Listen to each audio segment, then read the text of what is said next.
Ethical Perspectives on the News is produced by the Interreligious Council of Lynn County, which is solely responsible for its content. The views and opinions expressed on this program do not necessarily reflect those of the staff and management of KCRG TV9. Good morning and welcome to Ethical Perspectives on the News. My name is Al Fisher and I will be moderating our discussion today on the topic of suicide. According to the Center for Disease Control and Prevention, nearly 45,000 Americans end their own lives each year. Figures like this are probably underestimates, however, given the stigma and secrecy that are sometimes attached to suicide. Moreover, after several decades of decline, since 1999, the national suicide rate has increased by nearly 25%. Particular groups of Americans are especially likely to take their own lives. For example, veterans who have suicide rates about twice those of non-veterans, and whites, both men and women, between the ages of 45 and 54, whose rates have nearly doubled over this period, particularly among persons with no education beyond high school. However, say two noted researchers, it's really stunning to see such a large increase in suicide rates affecting nearly every age group in the U.S. And suicide is only one of several manifestations of the deterioration of life and the increase in early mortality among many Americans, especially white Americans between the ages of 45 and 54. Besides an increase in suicide, there have been higher rates of alcohol poisoning, chronic liver disease and cirrhosis, and opiate addiction.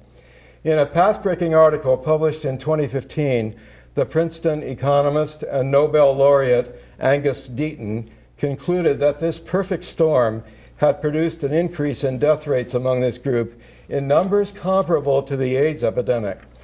Had death rates remained stable between 1998 and today, he calculated, 96,000 deaths could have been avoided. But if death rates had continued to drop as they had before 1999, nearly 500,000 deaths could have been avoided. One analyst concluded that, with the exception of Russia after the fall of the Soviet Union, it's difficult to find settings in the modern world with survival losses of this magnitude. And there appear to be somewhat similar, though perhaps less severe, trends globally.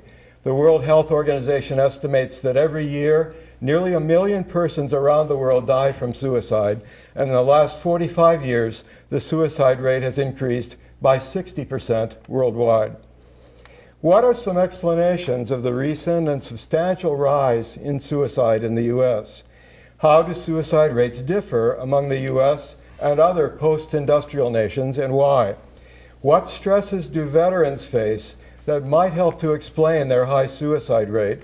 And what kinds of assistance are available to veterans that might make suicide less likely? More generally, what risk factors and warning signs might help us to detect the potential for suicide, both in others and in ourselves? What factors might contribute to a person's considering suicide? For example, a feeling that one is a burden to others or that one does not belong to an important group. And what kinds of resources are available to our viewers to help persons who might be contemplating suicide? To help us explore these questions, today we have a distinguished and experienced group of experts.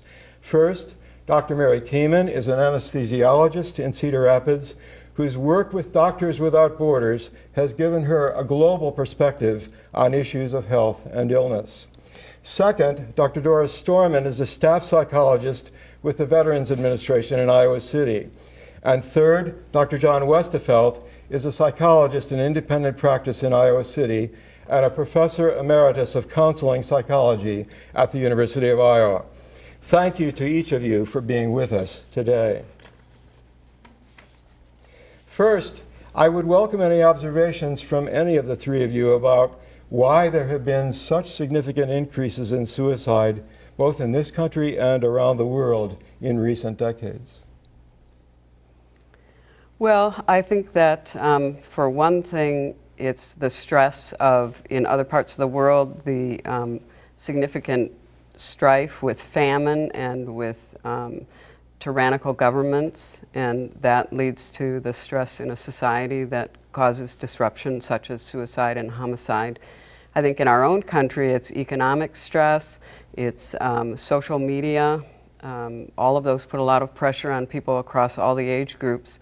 For instance, they showed in this recent study that Black children are having increased, very increased rates of suicide, and I think it's partially social media and the stress of the racial strife in our country right now.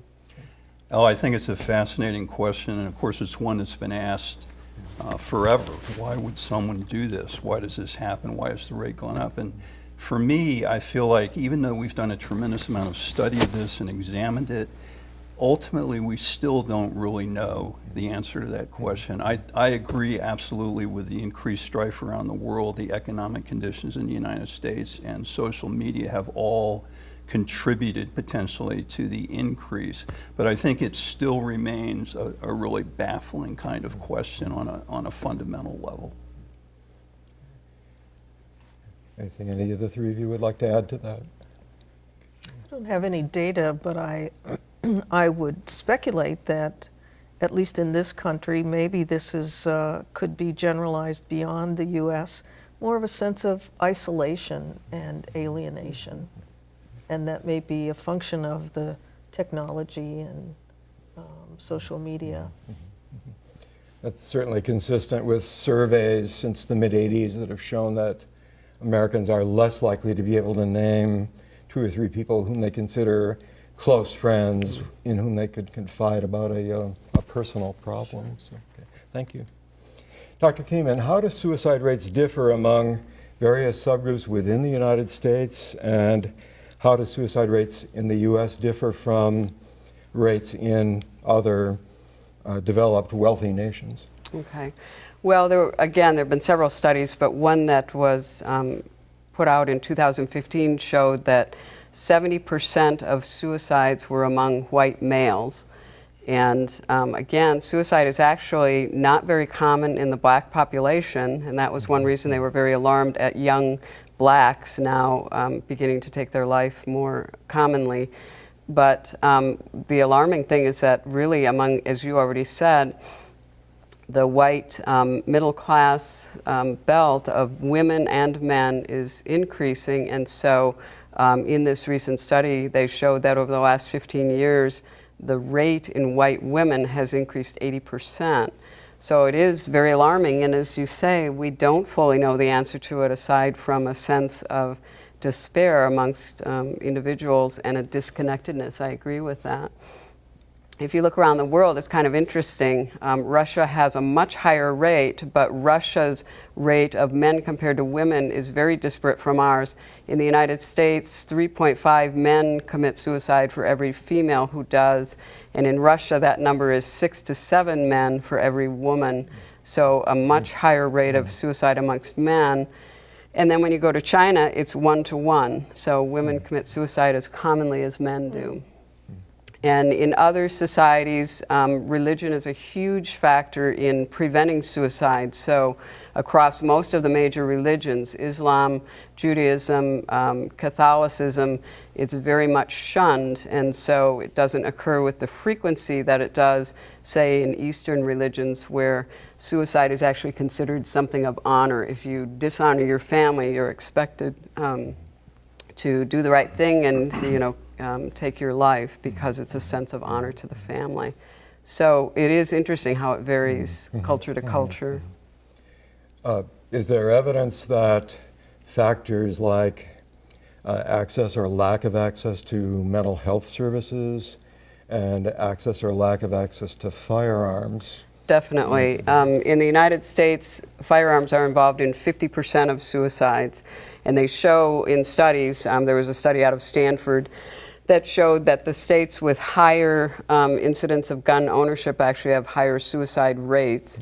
The demographic is if you are a white male, it's more likely in the Midwestern states that you will commit suicide with your gun than that you will take down an intruder to your home. It's far more likely that you will use it in suicide. I was very surprised to learn that in Iowa there's about a 2-to-1 ratio. Yes, at least. Guns used for suicides and for homicides. Yes. Among veterans, it's about 67 or 2/3.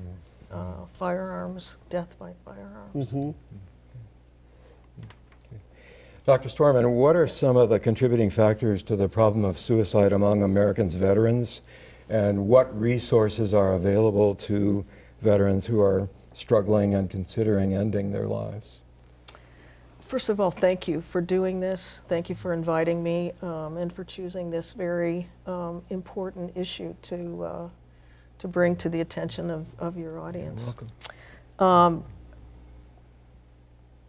It's not entirely clear whether deployments, either frequency or length of deployments, is an issue in suicide. There are some people who are speculating that that's the case, but there isn't any solid evidence to support that. I think in deployments involving hostile environments, there may be a connection to increased suicide risk.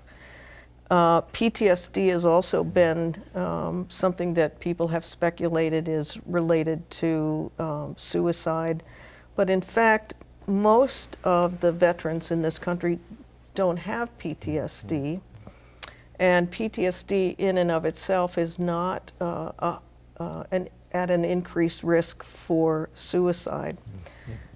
However, PTSD is also very often associated with other mental health diagnoses like depression, like substance abuse or substance use disorders. And so the combination does result in an increased risk for suicide. Severe depression is the number one probably, and substance abuse in combination with severe depression is related to higher risk of suicide. And we know now a lot more about the opioid crisis, and the opioid use disorders are pretty comparable to severe depression in terms of rate of suicide among veterans. I think at this point it's important to make a distinction between veterans who use the VA healthcare system and veterans who don't. Of the 44 or 45,000 suicides in 2015, 6 of every 20 veterans who committed suicide were connected with VA healthcare. The other 14 were not connected with VA healthcare. Why would they choose not to take advantage of those services? There are a lot of reasons. Some people have insurance and want to go to private facilities for their care. Some have heard things about the VA maybe that have given them pause, whether accurate or not. And I would venture to say probably some may not be in the income bracket to sort of rise to the level where they can get services. So I think that that probably is part of the reason.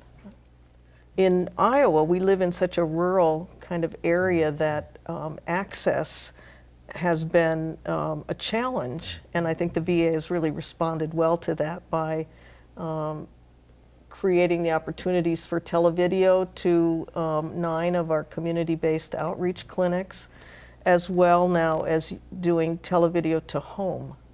So there are veterans who don't even have to leave home. We can send them a tablet and get them set up, and we can meet with them for mental health services via televideo at home. Great idea. Thank you.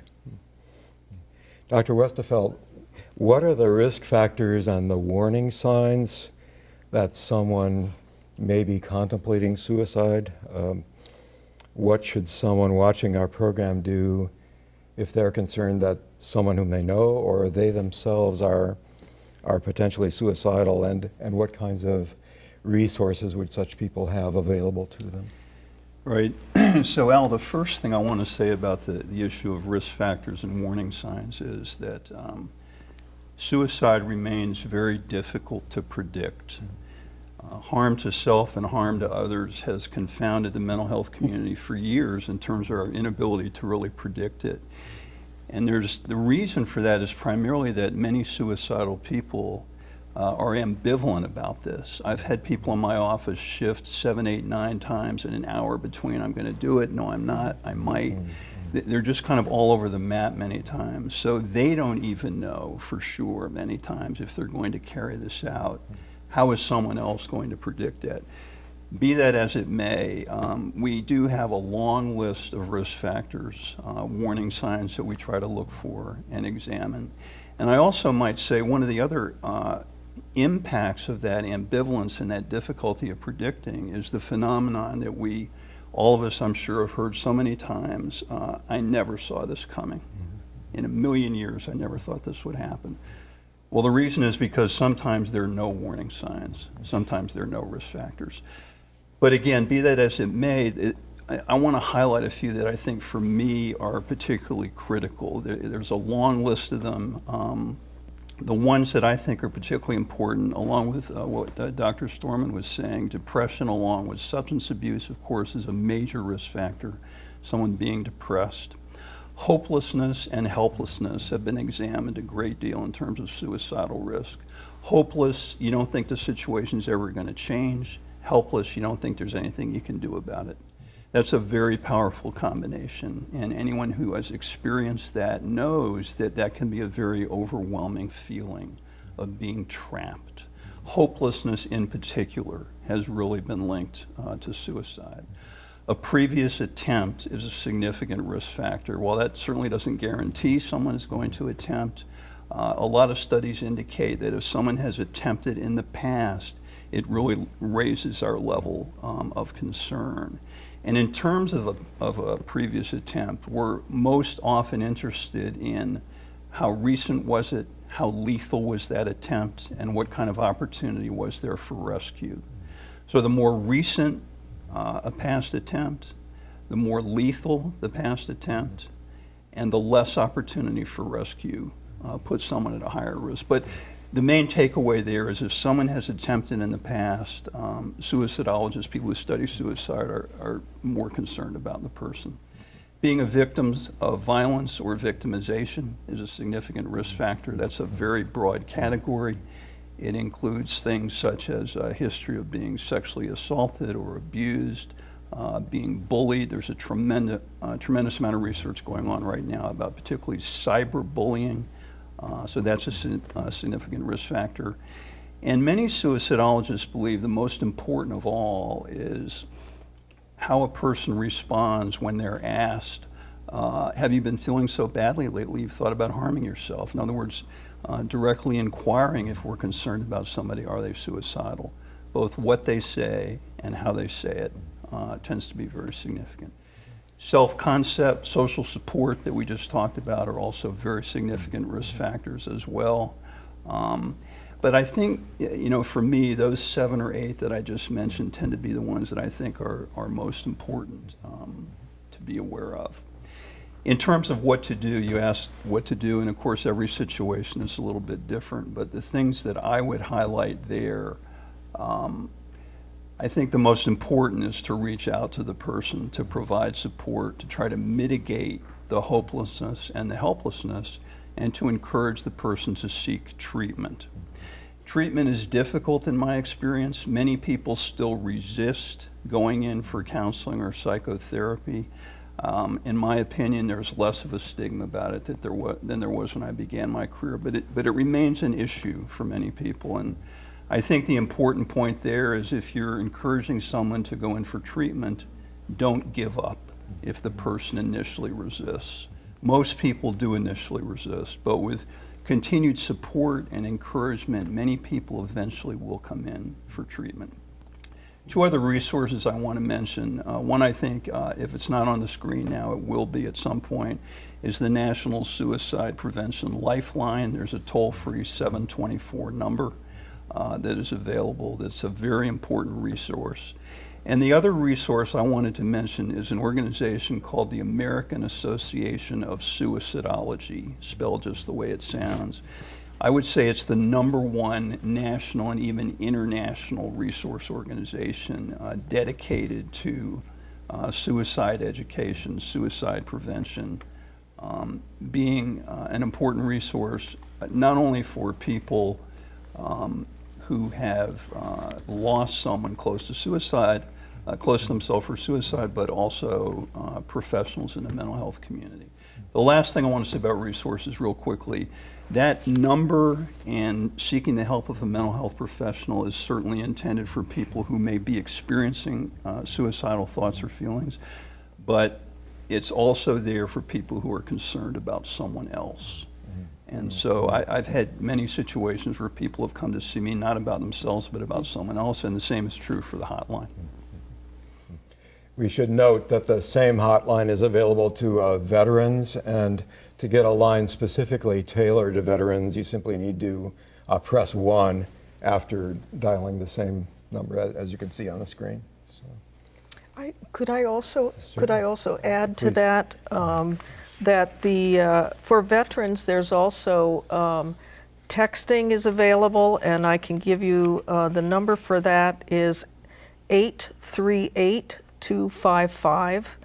There's also an online chat service that you can access through the crisis line, which is www.veteranscrisisline.net. www.veteranscrisisline.net. There's also a TTY line for those who have problems communicating with using a telephone. Vets can call anonymously, and they can be referred to local suicide prevention teams. There are something like 300 responders on the suicide crisis line. Thank you. I was interested in your comment, Dr. Westerfeld, that you thought the stigma attached to suicide had reduced some over the years. Speaking autobiographically, having lost a child to suicide recently, I was overwhelmed by the kindness and generosity and love directed toward my family and myself.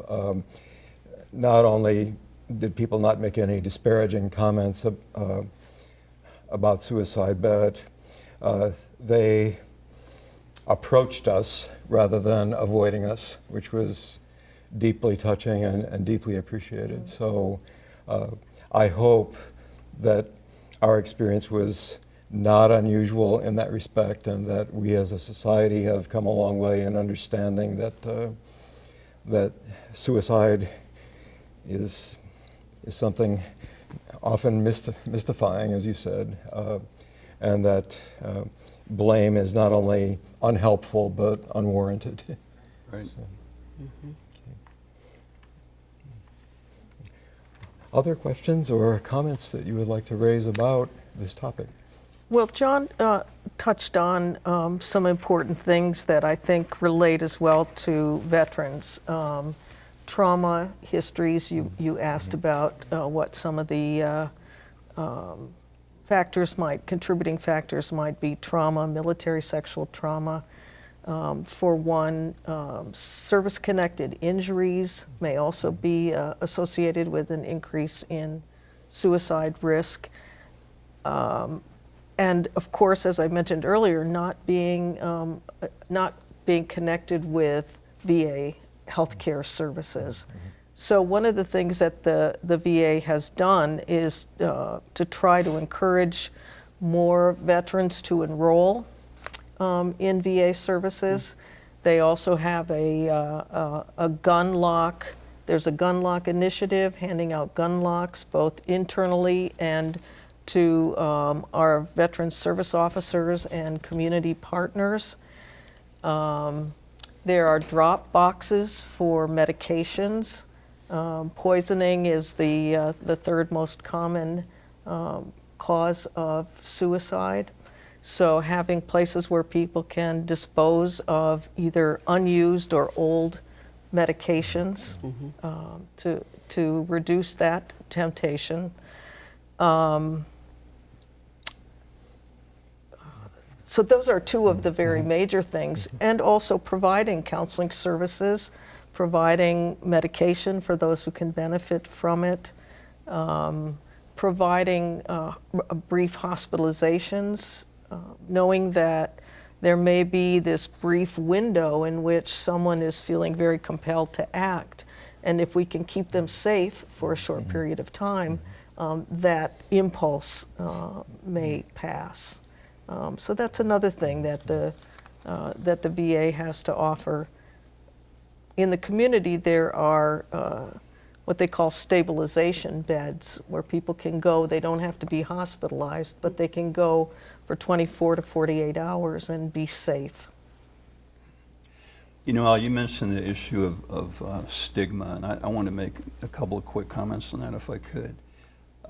Like you, I lost someone very close to me to suicide when I was very young, and my whole interest in this issue and kind of crusade to educate people about the topic really goes back to that specific situation. And my memory of that is that it just was not talked about. I mean, you never would have known anything had even happened. This is a long time ago, but I do feel like we've progressed from that. I feel like you know, a show like this, as Doris said, is a tremendous public service, I think. It educates the public about the issue, and shows focusing on this topic back in 60s and 70s, very, very unusual. Workshops for schools, for community groups, for churches, for civic organizations on suicide prevention, much more common than when I started out in the field. I think that's really an important thing. People's willingness to talk about this more openly and get the issue out there, I think is just very, very important for people to better understand.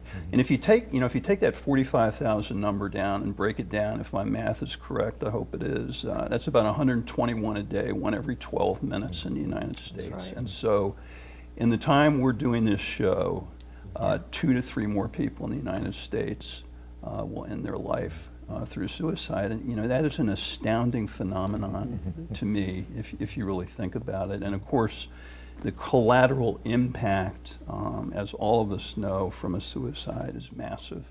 And so it's such a pervasive public health issue that, I want to echo what Doris said. I think it's you know, a great public service that you're having the topic discussed on the air. I think we should mention too that we have these boxes throughout Cedar Rapids and the Marion area as well. So you can go to the sheriff's department, there's a narcotic drop box, you can drop off old medications.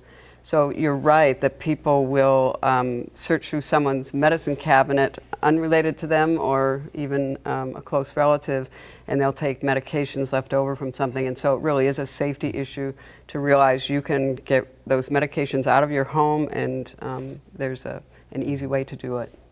So you should. I think we have about 30 seconds left. Any closing statements? I just want to reiterate that the helpline number graphic has been, and I think is on the screen. And I just want to encourage people, if you're concerned about yourself or someone else, to call that number. I'd like to thank each of our guests for their thoughtful comments, and to thank all of you viewers for tuning in to Ethical Perspectives on the News. We hope you will enjoy the rest of your day.